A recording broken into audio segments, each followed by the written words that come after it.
Hello, I'm Jamie, financial planner at Magenta. This is a video about money and mental health.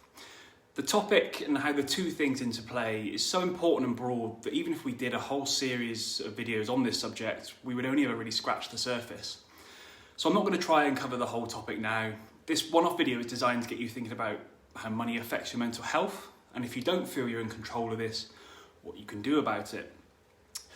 A quick one to think about to start then on the topic. What associations do you make in your mind when you think about money? Are they positive or optimistic? Or do you feel negative and perhaps a bit despondent? And another one, how often do you think about money? Does it keep you awake at night worrying about it? Or do you feel like you generally have your money under control? Whatever you feel about money, and it could be a mixture of things, the answer to the question of how it makes you feel is very unlikely to be neutral. And the answer to how often you think about money is also unlikely to be not very often. This is because money is emotional. In and of itself, of course, it's not emotional, but money is so central to our day-to-day lives, for better or for worse, that it can't not have emotion attached to it. Of course, emotions affect our thought patterns, and those thought patterns are what drive our mental health.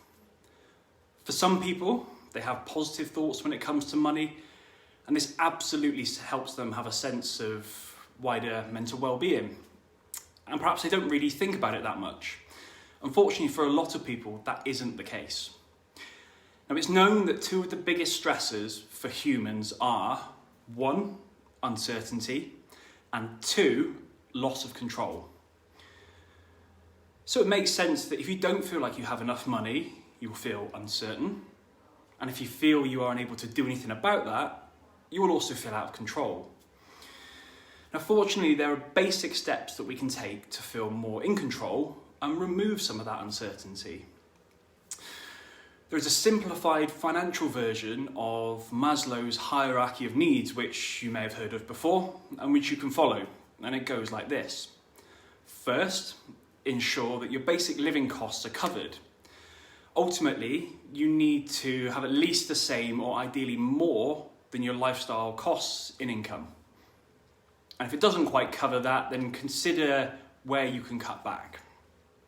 Second, build an emergency fund for, as the name suggests, an emergency which could happen at home. Things like the boiler breaking down or the car needing to be repaired. And third, think about what happens if you're off ill from work. Have you got sick pay through work, or do you need to think about self-insuring? Think about other what-if scenarios, not just being off work ill, but other quite important things that could happen. And now think about how you can ensure you're going to be okay if something like that happens. Now, once you've got these things in place, you should feel more secure. Day-to-day living will be covered, and you'll be okay in the what-if situations.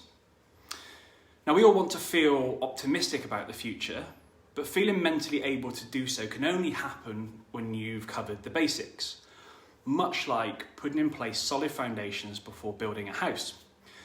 You'll feel more optimistic about the future if you're building towards something, even if you don't know what it is yet.